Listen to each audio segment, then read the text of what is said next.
Imagine an early morning in Karesuando, Sweden. You're watching one of those beautiful sunrises where the clouds are just right and everything is colored pink and warm yellow by the rising sun.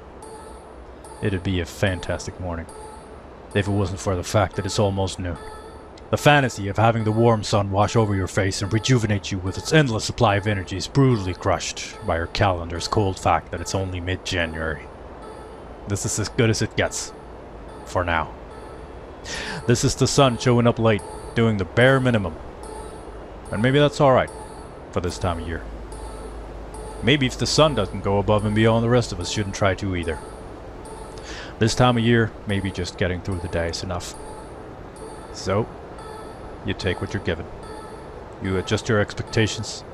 You don't argue with the seasons because it's not listening anyway. You stand here for a moment, letting the light pretend it's generous, letting yourself pretend that's enough. And then it's time to move on. Time to stop staring at the sky and start these Truck Sim Diaries. And in this video series, I record my Euro Truck Simulator 2 gameplay, and I use it as a backdrop for my unscripted thoughts on what's going on in my life and the world around me. Sometimes I have a lot to say, sometimes I will just comment on the gameplay, and sometimes I'll just be quiet. Let's take a last look at the sky, and then we'll hop in the truck and get a move on like we always do.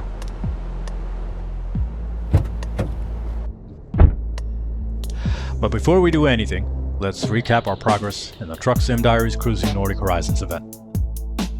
This is an event we're running based on the World of Trucks community event with the same name, where we are going to do a delivery to or from all of the cities in the latest DLC release, Nordic Horizons. As you can see, the list is very much checked off for the most part. We have worked our way from east to west, checking off all of Finland, all of Sweden, and now we just have a couple of cities in Norway left. Right now, like I said, we're in Karesuando.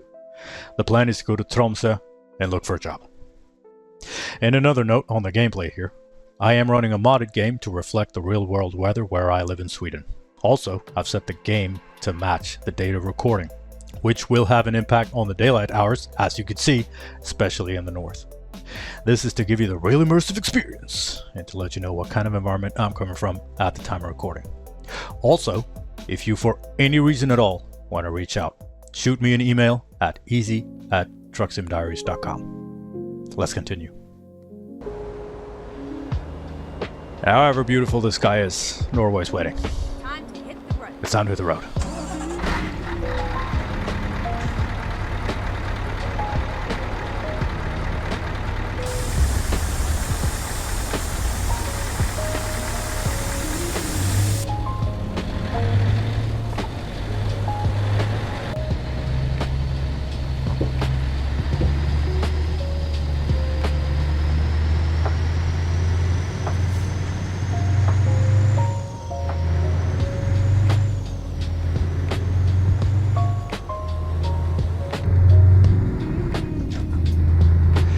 It is going to be a bit of a drive to get to Norway. We're going to drive for about 15 minutes of real world time. The reason why we do this is because we're playing this event that requires us to only use World of Trucks contracts, which is an in-game job selector. And I cannot select any job until I'm close to the city where the jobs are available. And I need to, well, we need to go there first, so it's going to be a bit of a dry run.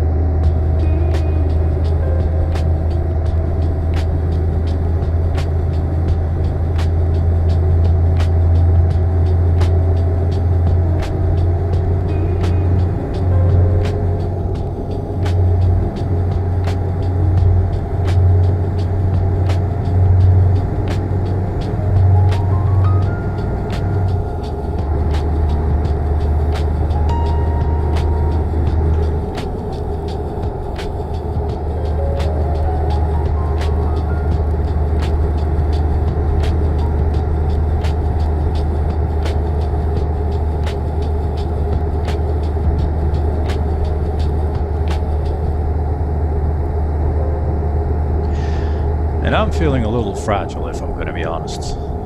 I have not had the best week. This has been the first full normal work week, and I don't really know what's up, but I'm feeling a little down, a little overwhelmed maybe. I don't know if it's getting back to work. It hasn't been stressful at all. I did have some shit assignments, but doing the shit assignments hasn't really felt like... When I got the assignments that were a bit shit, I didn't really feel... I really didn't feel like it made too much of a difference. We got pretty bad weather. So, as you can tell, we still have snow.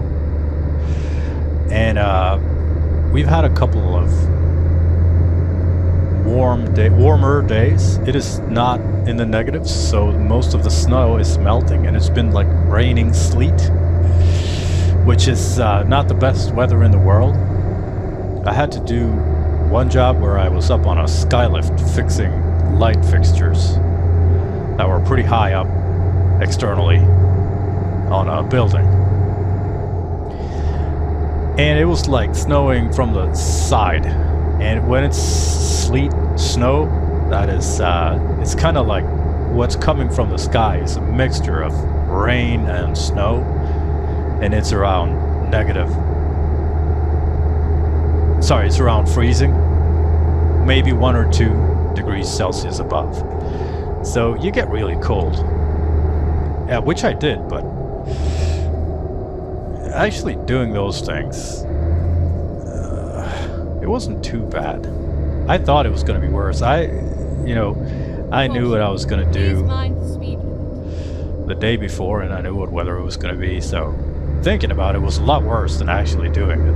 I mean, it was cold, and my hands were cold, so, I go up on the skylift, I do some of the work, and then I have to pack it all back down, come back down, go in, warm my hands, like just stay inside. So what I did was I took all the lights down so I could, the lights were broken by people shoveling snow from the roof onto the lights, so the lights broke off. So what I had to do was take each of the lights down, there were 4 in total, bring them into the workshop, which was at the place. They had a bench that I could use for repairs. Repair what was broken with mount of the light, repair any electronics and cables that were broken in the lights, and then replace the main cable with a long one, go back up, attach the bracket that holds the light, pull the cable through the wall, and then just connect everything. So it was pretty straightforward. So I had a couple lights ready in the shop while so I went outside, worked on a couple of the lights, got a little bit too cold, went inside, worked on a couple of the lights that were indoors, then back out again, up, down, and that's the way you have to do it. There is no way for me to both stay warm and outside, and I won't fight through the pain. It's just ridiculous. So you do these short,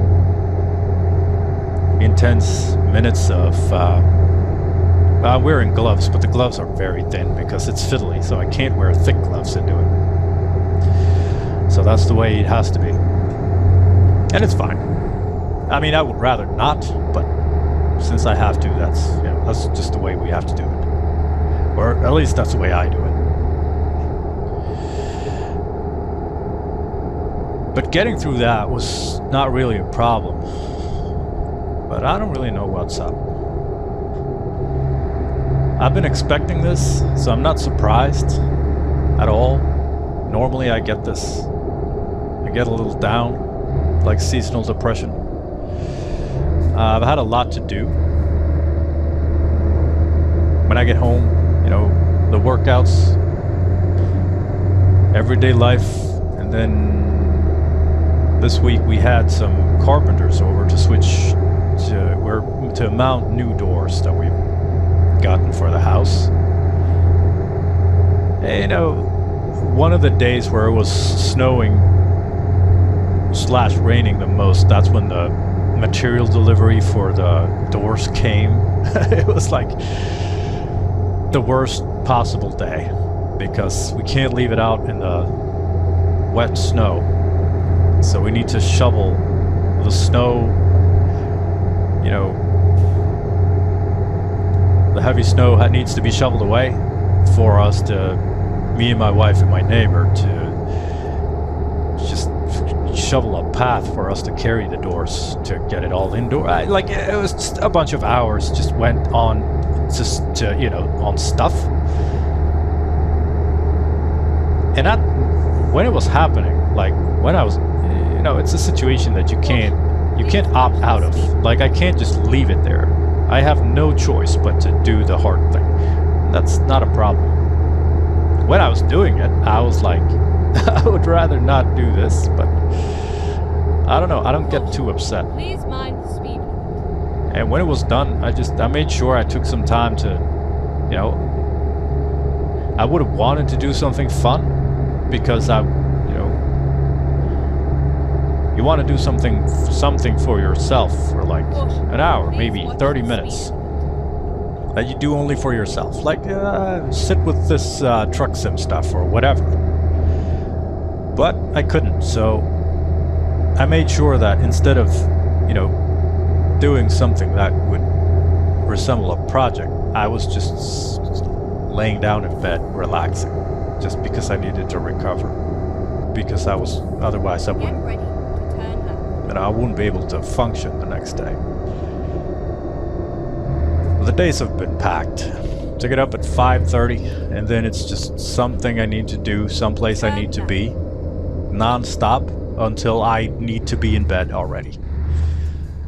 And, you know, that kind of back-to-back schedule is not optimal. It's fine, you know, for a while, but I can't do it forever. You know, you need the pressure to let up. You need some moments of, you know, joy. It can't be all work. Life can't be all work, right? Or can it? I feel like as long as I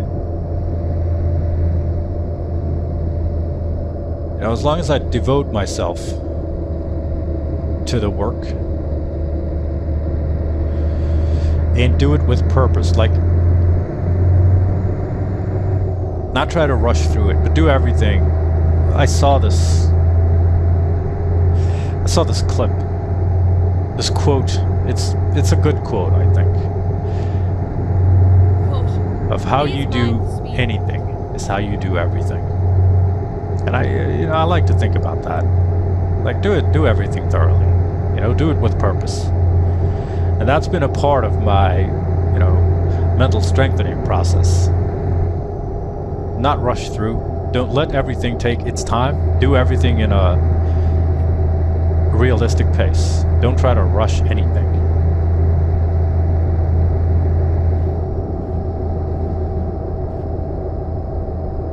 But with that said, like,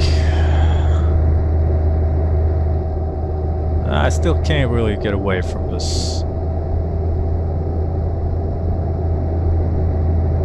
Got a little bit of a feeling of hopelessness and sadness. And it's not over anything particular. It's just, I don't know. I don't really feel very happy right now. It's all right. It's just not happiness. And, you know, being me, this feeling is right on time. January 15th.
So, now that I have identified this emotion that I have, what am I going to do with it? I don't think I'm going to try to do anything about it other than listen to myself and give... Well, I'm going to try to follow my own advice that I would give to a friend who is feeling what I'm feeling now. I am going to try to give myself space. And what I mean by that is I'm going to try to give myself the physical space to work with this limitation that I have. Because it is. Like, I can't escape this emotion. And I cannot, you know, I can't act normally. I can't just go on as if it's not there. I need to adapt. You know what I mean?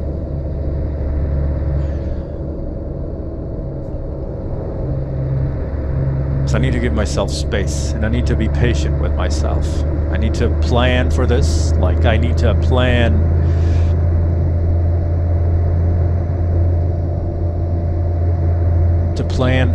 free time in my calendar. That needs to be non-negotiable. You know, this coming weekend, I need to have, during the weekend, I need to have at least 4 hours where I don't have to do anything, where I don't need to be anywhere. Like, in total, the best thing would be if I could have the 4 hours consecutively, but that's out of my control. What's within my control is that I make sure that I get these 4 hours, because I just need to push something else aside. And I can't push the kids' things aside. Like, they need their needs met. I can't not do them. I could talk to my wife about this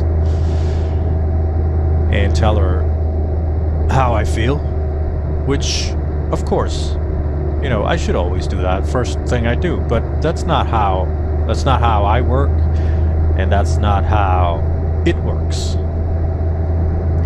Because first I need to process what's going on with myself. Like, I've known that something was up for a couple of days.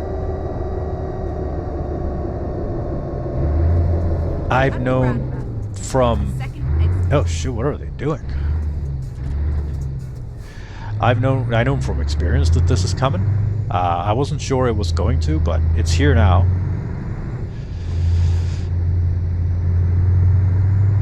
And I need to process this first within myself before I can talk to anyone about it. That's what I'm doing now, by the way.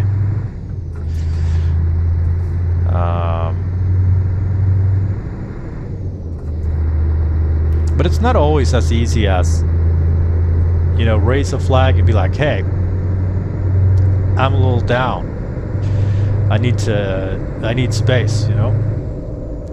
It's not always that simple, because now we get to the second, you know, the second part of things that that are non-negotiable, because we have her needs. So the kids' needs and her needs, they need to be met.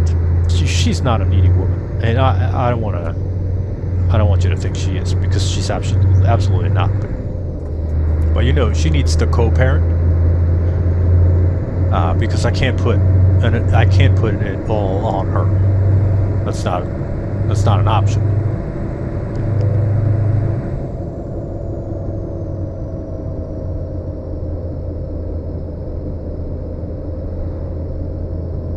So what I have left then is the time that is left after my kids and my wife's needs are met. Get ready to turn right. And that will be time where I could work on the house. Like I said, we've got new doors installed. They're very good looking doors. I am extremely happy about this. We have put this off for too long. Me and my wife, we talked about it, like, this is something that we're going to do. We just haven't gotten around to calling the people who do it to get it done. But it's finally done. The doors are... They're not completely finished, but the doors are mounted. new, code locks. So there's no more keys. Exit now. Thank whoever that we don't have those. But there's still there's still a lot of stuff around it to do. There's also the cleaning. I can't put that off because I can't live in a dump. Thankfully, I've already done the cleaning. First thing Friday after work is I clean the house.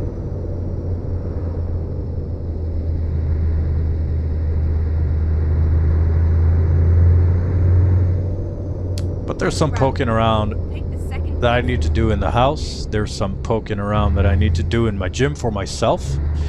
I've got new gym lights. I have mounted RGB light strips in my gym to to make it a little bit more fun to do the workouts, to give myself, to flatter myself with good lighting.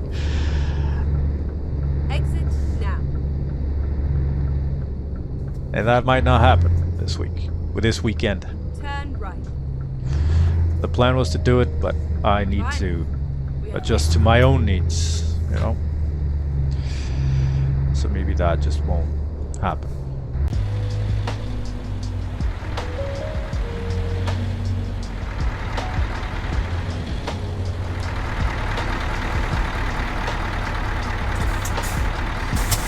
Alright, we're here.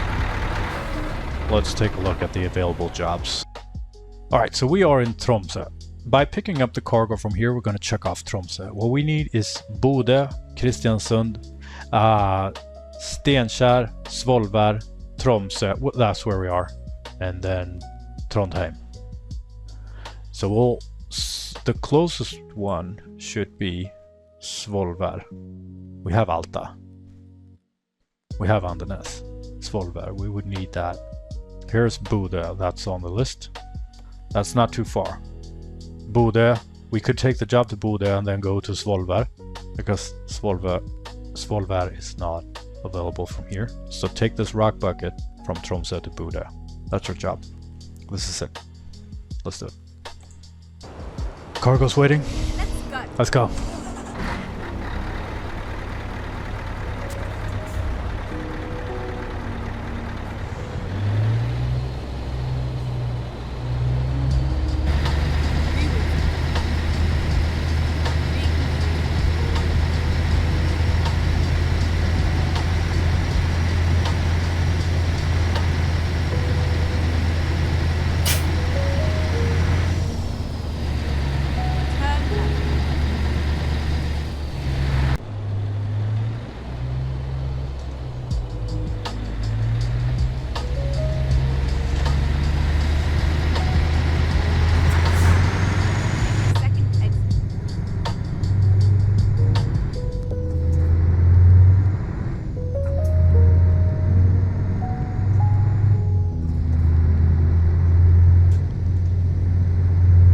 And another thing I need to do about this is to not try to run away from the emotion. I'm going to try to, well, this is at least one of the advice that I would give if a friend of mine told me that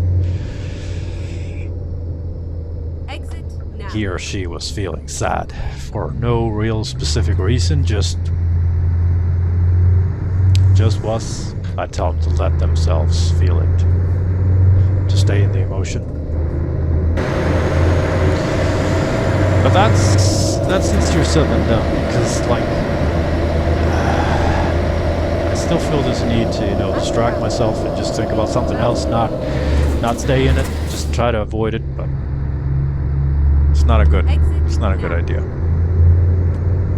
to try to just escape it. I need to be kinder to myself. I need to let myself stay in my emotions. I need to let myself feel all the bad things. And like I said, it's not this... I don't feel this enormous, I don't feel this enormous sadness. I just feel this... It's a little sadness. It's a little At the emptiness. roundabout, take the second exit.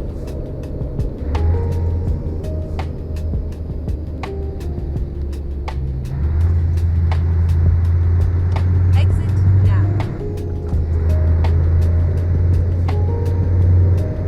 Keep left.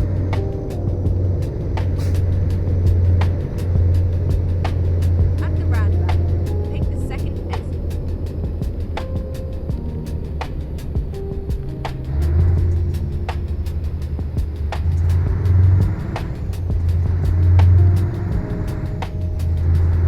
Get ready to turn right.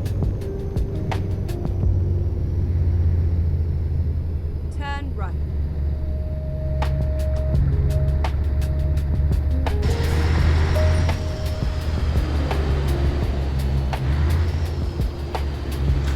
You have arrived at your destination. Your route light is now clear.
Let's check off Tromsø, load this cargo.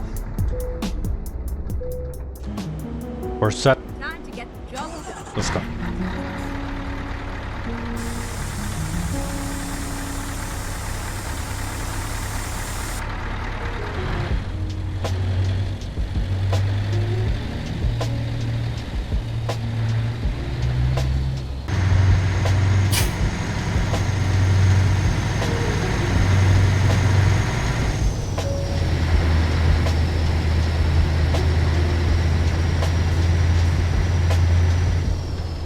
Turn left.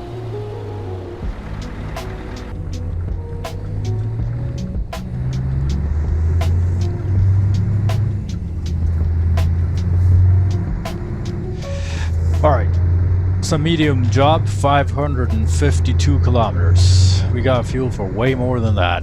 ETA is 9 hours and 23 minutes of in-game time. Estimated real-world driving equals 30 minutes. Normally we go a little bit over that. We need to rest in 5 hours of in-game time, so there's gonna need to be at least one rest stop along the way. We're only carrying 4 tons, so it's really not a lot.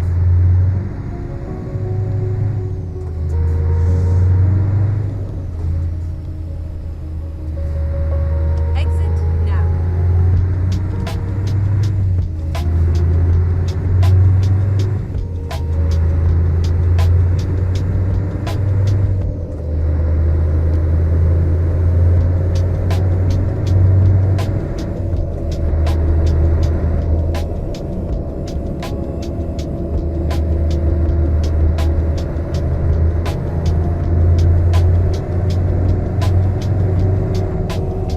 So yeah, like I was saying, I'm going to give myself a lot of, I'm going to cut myself a lot of slack here. Exit I am now. going to try to well, I'm going to expect to not be able to perform.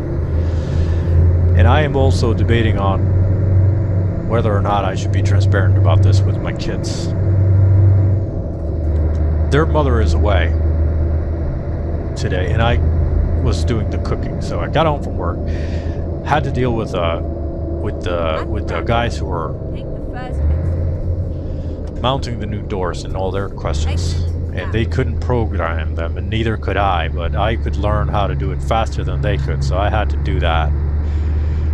It's fine. It's Go just... straight on and then turn left. I have noticed that...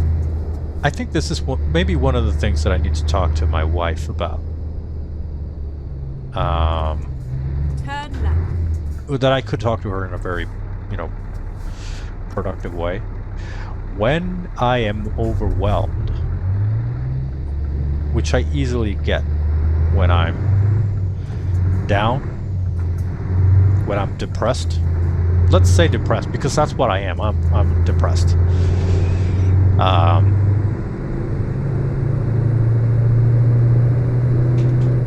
I get decision fatigue. So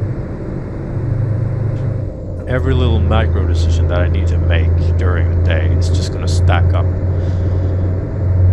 And then I'm going to have to make micro decisions on micro decisions on micro. Where do I put this? Where does this go? What time should I do this? Every little thing. It just kind of builds up into this ball of just decisions that I had to make. So after a while, how when I've been talking about hiking, which I do a lot, I've been thinking about this. When I'm out hiking, it's not until I only have 20% left. Like when I've spent 80% of my energy, it's only then I'm gonna know that I'm tired. So I don't know where halfway is. And I don't think I'm the only one who works like this. I think everyone works like this. That you don't know, when your energy is going to run out until you've spent about 80% of it. And by that time, you only have 20% of energy left, and that's not a lot. And you won't admit it until you've spent another 10% trying to act as if nothing happened. Do you have this? Or is it just me? Because it's only when you're 10% left where you're like, oh shit, So if you mix in that you don't want to be a burden to anyone, and you want to do what's expected of you without,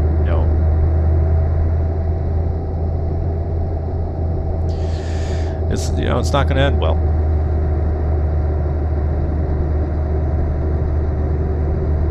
And what happens if I'm like, honey, I'm down to 10%.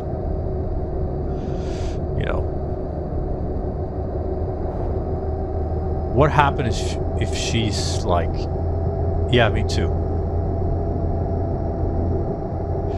What should we do in that? We don't know this. We don't have a procedure for this. We really should get one, because it's like, what do we do? I mean, if it's practical, if we were out hiking, it's like I only have 10% left. You'd be like, shit, we need to spend those last 10% on pitching the tent, making food, make sure that we can actually, fall asleep, because you can't just sit down and just in the elements.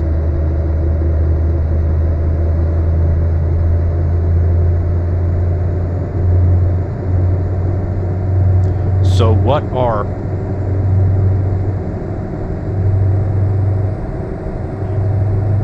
you need at that point you need to make a list of priorities, and then you'll know what actually matters. Because if I'm like, honey, I only have 10% left, and she's like, so do I, then we gotta get to a point where we're like, shit, what do we do, you know? Because so far, I am 42 years old. I am soon to be 43. So far, what I've done and what we've done is we just don't say anything. We just run out of gas, and then we just keep going on empty. And you can't do that. That's not, that can't possibly work. And it hasn't. Because we've got this... Caution. Please mind the speed. We got this negative view on rest. Like, rest is something you have to earn, not something you need that, like, you need to eat. It's like you would need to earn food or water. Like, it's a basic human need. But still, we're hungry. We're like, I need to eat something. No one's gonna be like, yeah, could you do these things first? Like, I need to drink a glass of water. No one's gonna stop you from doing that. But if you need to sit down and rest, you better have a goddamn,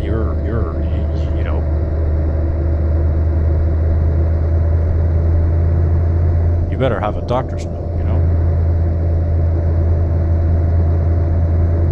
And this thing that I've noticed when I'm out hiking, and this thing with you won't know how tired you are until you've spent 80%. And then it's going to be it's going to be too late to turn around because you won't make it back with 20%. If you spent 80% going in a straight line west, the 20% is not going to take you back to the car. So you need to rest, and you need to rest at 50%. You need to rest at 30%. So you need to rest before you're tired. And that's easy when you're hiking. It's easy to see the logic of this when you're hiking. That is extremely difficult to follow this logic in the rest of your life. At least it is for me, and I know it is for my wife as well. Because if you rest early, every part of your journey is going to be enjoyable. And if you don't, the last 20 and 30% are going to be hell. And we don't want that. And we could have this conversation when we're full and we've had a drink and we've had a rest. Be like, yeah, of course. This is how we need to do it, Yeah. Of course we need to rest before we're tired. It makes perfect sense. Because then we can operate at a higher level, at all other times. So you'd be like, yeah, so do we rest now? And both just be like, no. Nah, we fucking keep going. It's stupid. And I don't know how to stop it.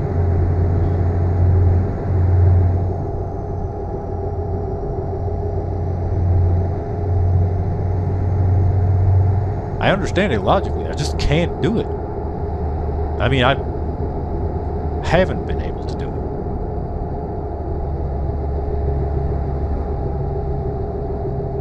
I guess we've also had a bit of a... When I say we, I mean me and my wife. In like how we live our lives. We are both high performers.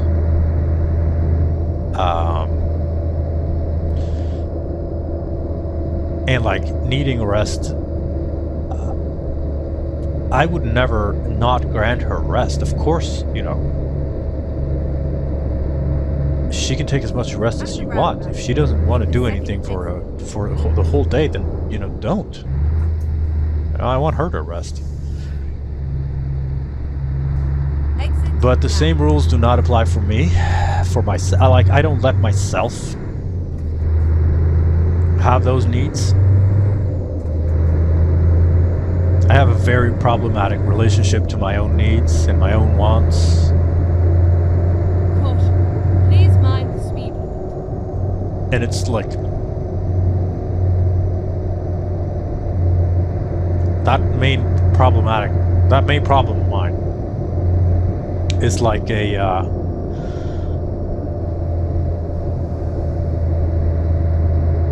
it's like it's got this root system, like a potato, you know, that you leave on a shelf. It just sprawls into every aspect of my life. Because I can't be straight with myself regarding my own needs. So just keep pushing instead of resting. Where I need to, you know, listen to my needs.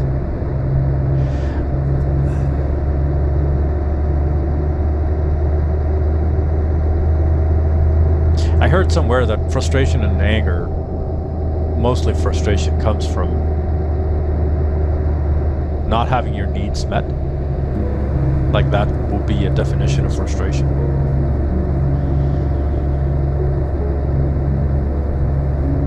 The problem is I don't let myself, you know.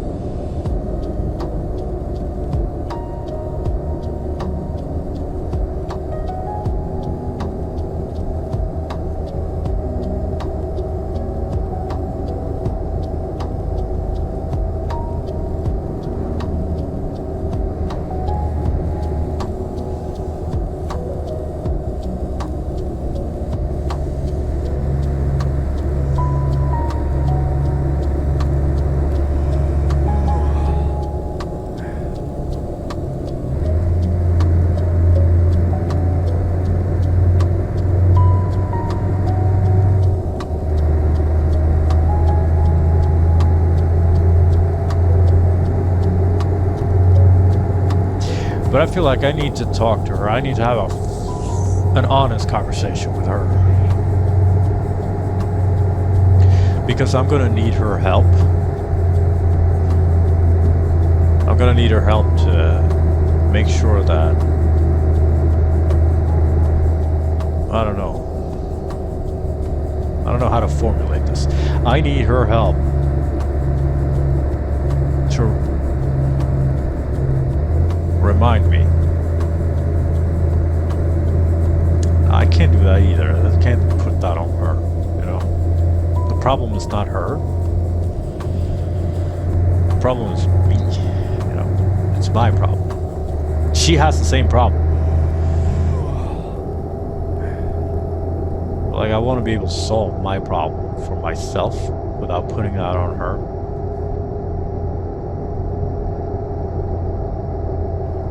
And speaking of rest, we are coming up on our rest stop. Caution. Please watch the speed limit. And I am actually gonna pull over here. And then I'm gonna put some kids to bed. Take the first exit. And then I will come back for you. Exit It'll now. be just a couple seconds.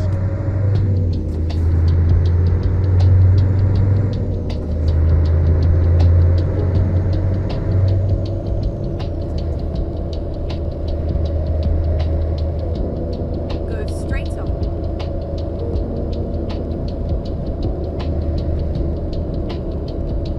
At the roundabout, take the second exit.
Let's get this rest.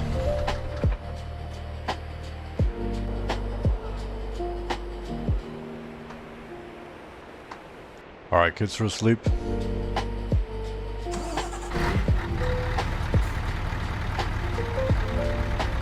I'm gonna keep moving.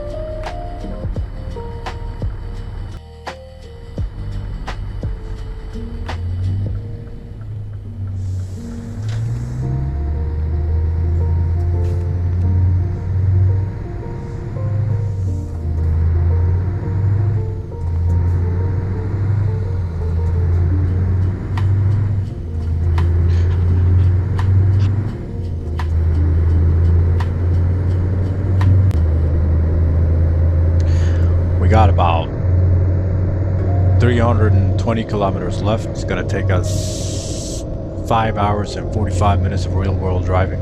That equals 18 minutes.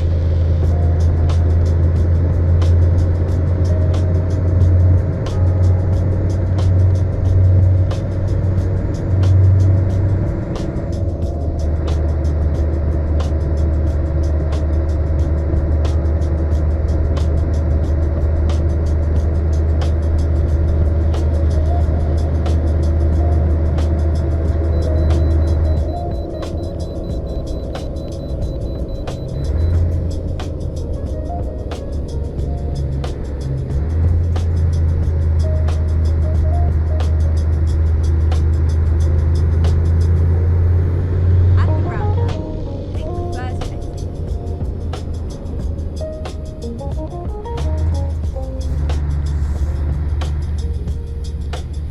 Exit now.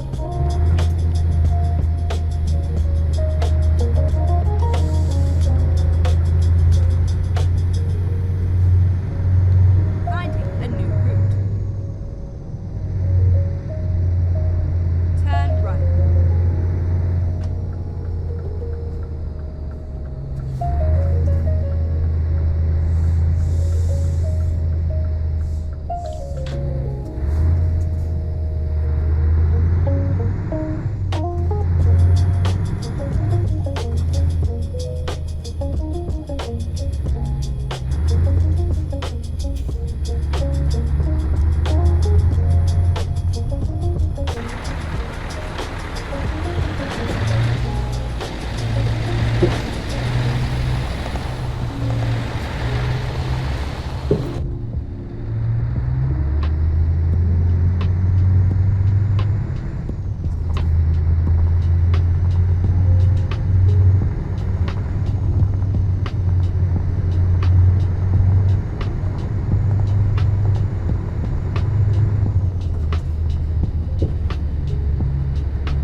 We made it. Well, let's continue.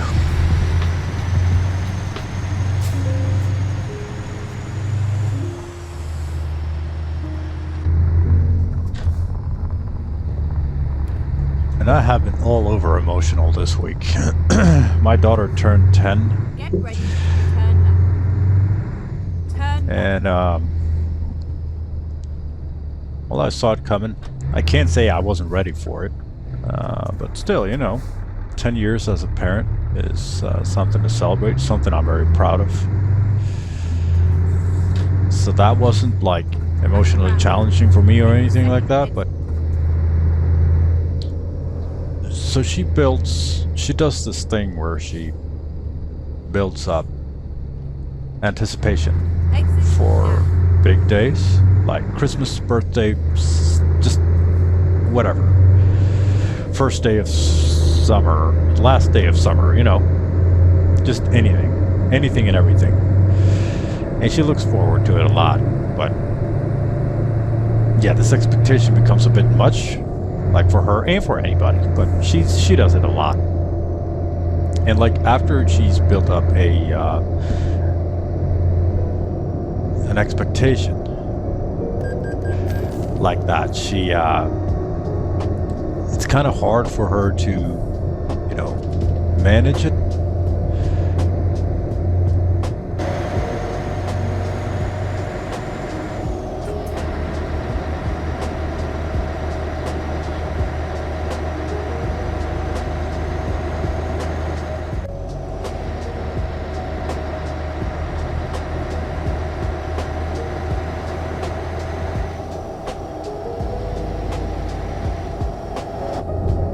So when that day comes that she's been anticipating so much, that day can almost never live up to her expectations for it. I mean, it's pretty classic.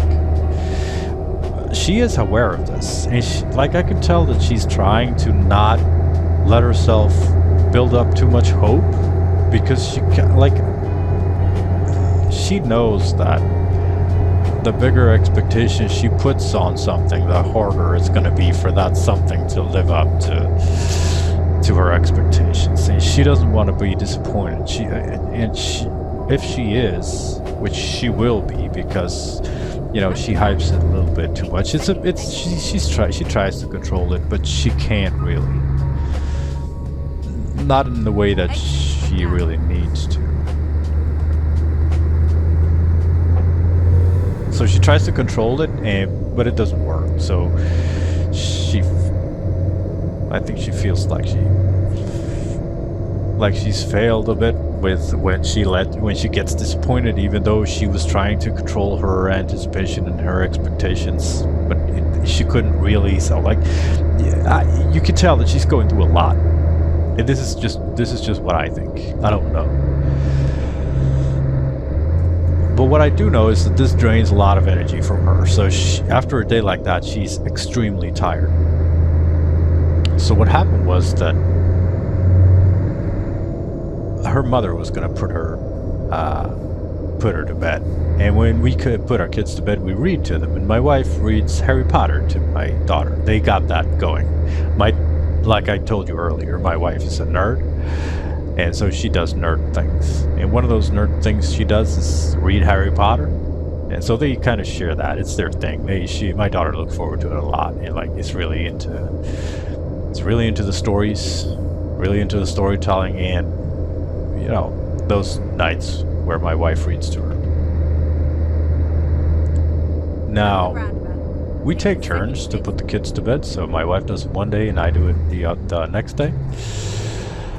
And so when she's putting my son to bed, me and my daughter, we just kind of hang out and cuddle, talk, just spend time together. Now, while we were doing this on her birthday, I could tell that she was tired. She came out of the showers all wrapped up, and she just wanted to go to bed. So I hugged her and I was like, you could tell that, something was up. But now what? So I asked her, is she okay? And she said yes. And she said she just wanted to go to bed. And she did, and she just wanted to be alone. And it's good that she knows that she wants to be alone. And when she was in bed, I'm always insecure.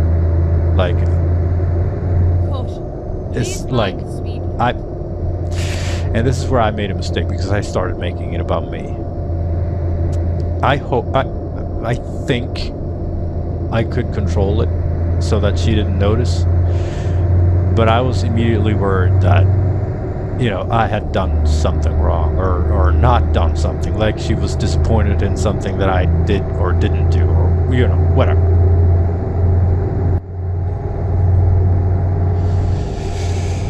Anyway, so I asked her,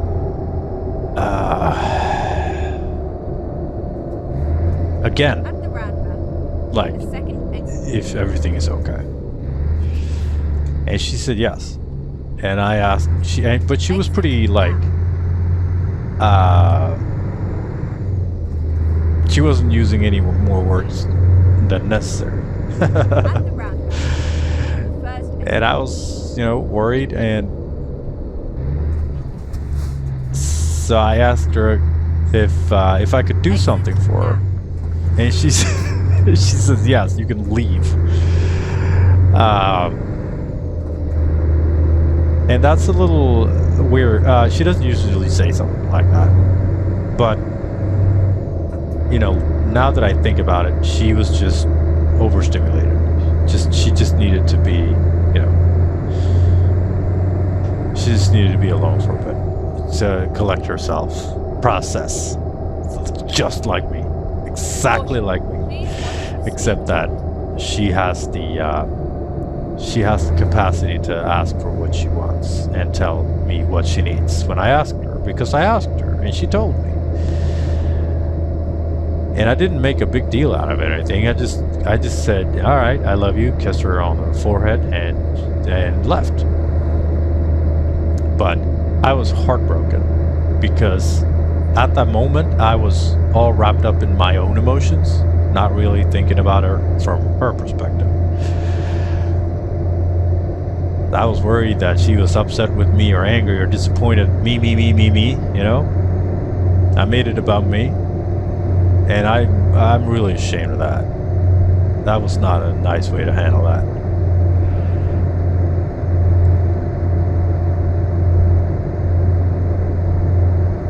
Of course, everything was fine the day after. Everything was fine that day too. It was just, I just overreacted on,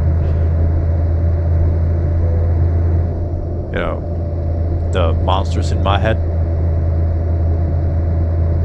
which doesn't have anything to do with her, and nor should she be responsible for taking that in mind while she's going through her processes. But that was a lesson for me, and I don't think she noticed what I was going through. But it was a bit of a wake-up call for me to, make sure that I don't let that happen again. Like when she's going through her emotions, she needs to focus on her emotions, not my reactions to her emotions, because that will only make her hide them. The way I have been with mine, with parents who make it about themselves. But and if you don't pay attention to it, you can sneak up on you for sure. Something like that.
It is a bit brighter though, isn't it? I keep talking about how this middle of January is so bad, but it's really not. Because the sun is so I'm an electrician. I start work at 7. I work through the day. I don't take a long lunch, so I get off at 3. And the sun is up when I get off work. The sun is even up when I get home from work now. Keep right. And that's huge. Because at least I get to see it, you know? Because up until just recently, it's been dark, you know, for more than an hour after I start work. And the sun is gone more than an hour before I get home. Yeah, that's not fun. That sucks.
Alright, let's ride this boat.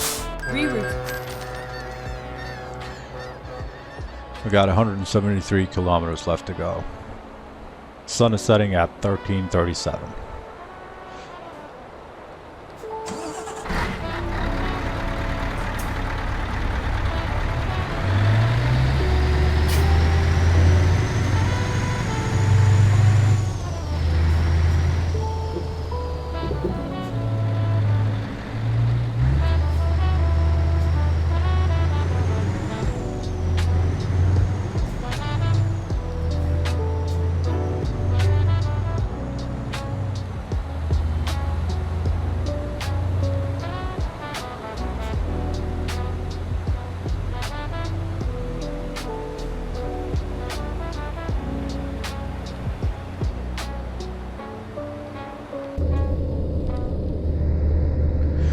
One great thing we got going for us though is our mornings at home. The morning moods has been great for the last month. We come from a long line of bad moods in the morning, and I don't know what's been so good. I think I know what it is, because both me and my wife, we've been trying to be a lot more patient with our kids' bad moods and trying to find their biggest sources of frustration and try to kind of sort it out, you know, through cooperation and patience more than, you know, we raised them pretty strict. Like, we don't spoil them with stuff. We don't spoil them with doing everything for them. It's not a prince and a princess. It's two very high functioning people, but you know, they're still just little kids, and in the mornings they're sensitive to sounds, sensitive to obstructions. Just so if you go out with a little finesse and play a little delicate, we've been seeing great results. That's good. That's good for my confidence that we can. You know, I need wins.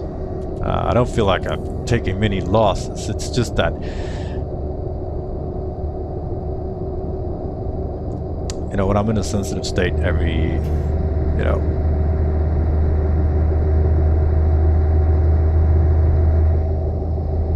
piece of friction is amplified. So just identifying the wins is it's good for me, and that's a pretty big win. The mornings, they've been hard with not screaming and shouting, but lots of frustrations. And it's, I don't want to give them that. I don't want to give my kids, start the day with huge frustrations, because even though their moods get better once they just wake up properly and have some breakfast, still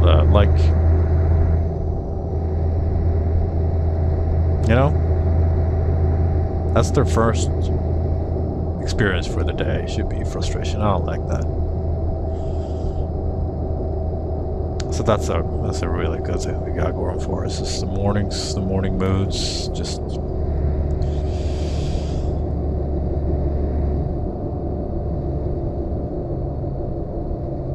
being able to identify and solve problems to just put us in doing the best you can to help the others in the family, give them the best, set them up for success in the best way you can. Also, I'm working on really focusing on making sure that when I need to tell my kids off, I try to do it softly and to let them keep their pride. Because normally, for the most part, whenever there is friction, it's, small, just little things. Nothings. But a little thing, if one of them does something that irritates the other one, they start off offensive, and then it just spirals. It's pretty classic. So then I try to talk to them about the situation from the third person, not putting too much emphasis on either one of them, but just the situation in general. That's been helping a lot, I think. Because like I said, me and my wife, we raised these kids pretty strict, and I can tell that,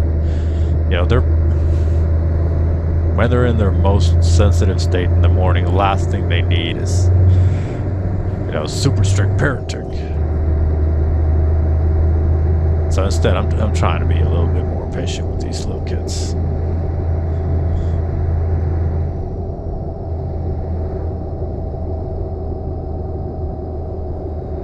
That's the scare that I got from my daughter. That's why it was so. That was why it was so hard for me, because I got the first. That was my first real indication that they've been very close to both me and my wife, my kids, and that was my first indication of what if I'm not doing it right.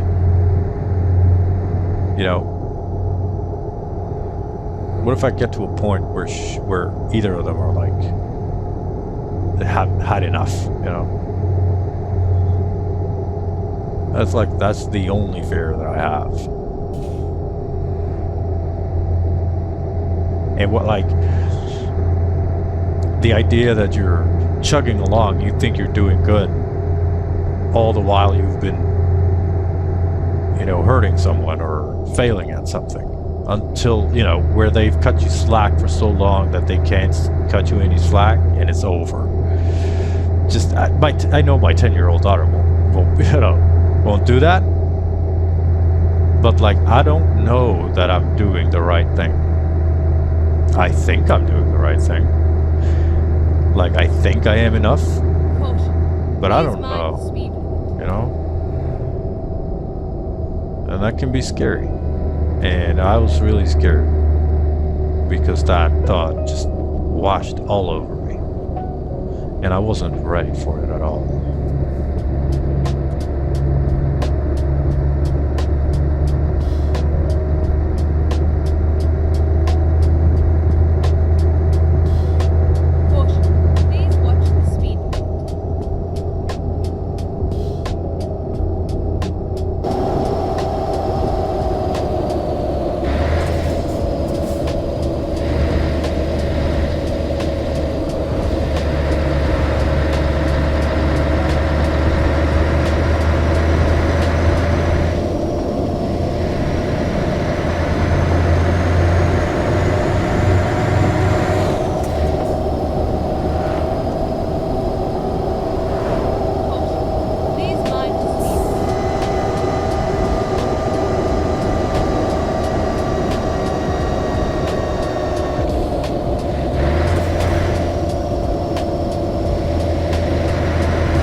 Negative 14 degrees outside in the game. That's pretty cold.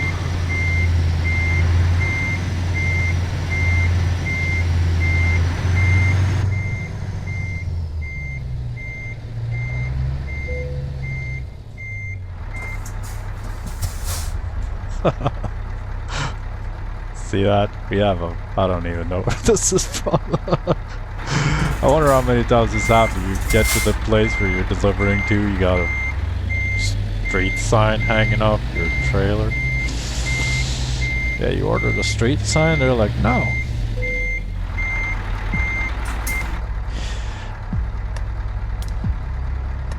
It's like, alright, well, someone else did, maybe. Either way, let's check out Bodø and unload this cargo. Alright, so for this episode, we checked off Tromsø and Bodø. That leaves us with 5 cities left. So that's 1, 2, or 3 episodes, depending on what kind of monster sessions I can fit in there. We're doing good. We're almost done with this. Alright, stats for the job. 564 kilometers, 33.4 liters per 100. Going up these Norwegian mountains, I don't think I can do better than that. No damage for 48 minutes of driving from Tromsø to Bodø. We took 4 tons of rock bucket Volvo SPNPT SEG. Planned was 545, real was 564. So the planned distance and what we ended up with was pretty close. We got a fine shooting some B-roll footage, so let's ignore that. Tollgate transport. Income was 13,259. Taxes was 1,988. Other cost was 464, so that would be the fine. And then I guess the tollgate and the transport. Fuel cost was 320. Revenue was 10,486. Not bad for a rock bucket. 3 out of 5 stars. 5 stars for damage, 2 stars for distance, 4 stars for fine, 5 stars for fuel economy, no stars for mass. 209 hardcore points. But thank you so much for taking the time with this. I really do appreciate it. Remember to take care of yourself. You are important. And you need to last for a long time. Bye.